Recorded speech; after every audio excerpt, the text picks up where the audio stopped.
Hello दोस्तों, मंजो हिंदी कहानी में आपका स्वागत है। किस वजह से धृतराष्ट्र जन्म से ही अंधे थे। दोस्तों, आज हम जानेंगे इस कहानी के माध्यम से। दोस्तों, महाभारत में धृतराष्ट्र अंधे थे, लेकिन उन्हें यह अंधापन पिछले जन्म में मिले एक श्राप के कारण मिला था। धृतराष्ट्र ने ही गांधारी के परिवार को मरवाया था, लेकिन क्यों मिला था उन्हें अंधे होने का श्राप और क्यों मरवाया था उन्होंने अपनी पत्नी गांधारी के परिवार को। तो दोस्तों, आइए जानते हैं विस्तार से आज की इस वीडियो में। महाराज शांतनु और सत्यवती के दो पुत्र हुए, विचित्रवीर्य और चित्रांगद। चित्रांगद कम आयु में ही युद्ध में मारे गए। इसके बाद भीष्म ने विचित्रवीर्य का विवाह काशी की राजकुमारी अंबिका और अंबालिका से करवाया। विवाह के कुछ समय बाद ही विचित्रवीर्य की बीमारी के कारण मृत्यु हो गई।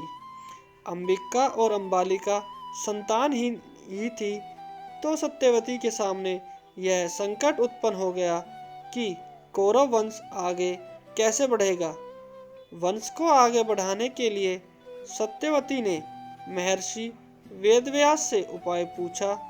तब वेदव्यास ने अपनी दिव्य शक्तियों से अंबिका और अंबालिका से संतानें उत्पन्न की थी। अंबिका ने महर्षि के भय के कारण आंखें बंद कर ली थी, तो इसकी अंधी संतान के रूप में धृतराष्ट्र हुए। दूसरी राजकुमारी अंबालिका भी महर्षि से डर गई थी और उसका शरीर पीला पड़ गया था, तो इसकी संतान पांडु हुई।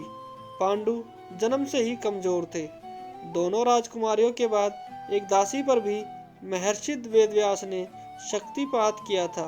उस दासी से संतान के रूप में महात्मा विदुर उत्पन्न हुए। धृतराष्ट्र अपने पिछले जन्म में एक बहुत दुष्ट राजा था। एक दिन उसने देखा कि नदी में एक हंस अपने बच्चों के साथ आराम से विचरण कर रहा है। उसने आदेश दिया कि उस हंस की आंख फोड़ दी जाए और उसके बच्चों को मार दिया जाए। इसी वजह से अगले जन्म में वह अंधा पैदा हुआ और उसके पुत्र भी उसी तरह मृत्यु को प्राप्त हुए जैसे उस हंस के। धृतराष्ट्र, पांडु और विदुर के पालन पोषण का भार भीष्म के ऊपर था। तीनों पुत्र बड़े हुए तो उन्हें विद्या अर्जित करने भेजा गया। धृतराष्ट्र बल विद्या में श्रेष्ठ हुए, पांडु धनुर्विद्या में और विदुर धर्म और नीति में पारंगत हो गए। तीनों पुत्र युवा हुए तो बड़े पुत्र धृतराष्ट्र को नहीं बल्कि पांडु को राजा बनाया गया, क्योंकि धृतराष्ट्र अंधे थे और विदुर दासी पुत्र थे। पांडु की मृत्यु के बाद धृतराष्ट्र को राजा बनाया गया। धृतराष्ट्र नहीं चाहते थे कि उनके बाद युधिष्ठिर राजा बने, बल्कि वे चाहते थे कि उनका पुत्र दुर्योधन राजा बने। इसी कारण वे लगातार पांडव पुत्रों की उपेक्षा करते रहे। भीष्म ने धृतराष्ट्र का विवाह गांधार की राजकुमारी गांधारी से कराया था। विवाह से पूर्व गांधारी को यह बात मालूम नहीं थी। धृतराष्ट्र अंधे हैं। जब गांधारी को यह बात मालूम हुई तो उसने भी अपनी आंखों पर पट्टी बांध ली। अब पति और पत्नी दोनों अंधे के समान हो गए थे। धृतराष्ट्र और गांधारी के 100 पुत्र और एक पुत्री थी। दुर्योधन सबसे बड़ा और सबसे प्रिय पुत्र था। दुर्योधन के प्रति धृतराष्ट्र को अत्यधिक मोह था। इसी मोह के कारण दुर्योधन के गलत कार्यों पर भी वे मौन रहे। दुर्योधन की गलत इच्छाओं को पूरा करने के लिए भी हमेशा तैयार रहते थे। यही मोह पूरे वंश के नाश का कारण बना। धृतराष्ट्र का विवाह गांधार देश की गांधारी के साथ हुआ था।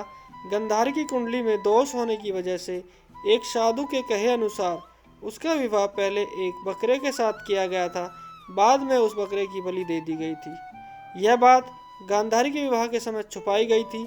जब धृतराष्ट्र को इस बात का पता चला तो उसने गांधार नरेश सुबाला और उसके 100 पुत्रों को कारावास में डाल दिया और काफ़ी यातनाएं दी।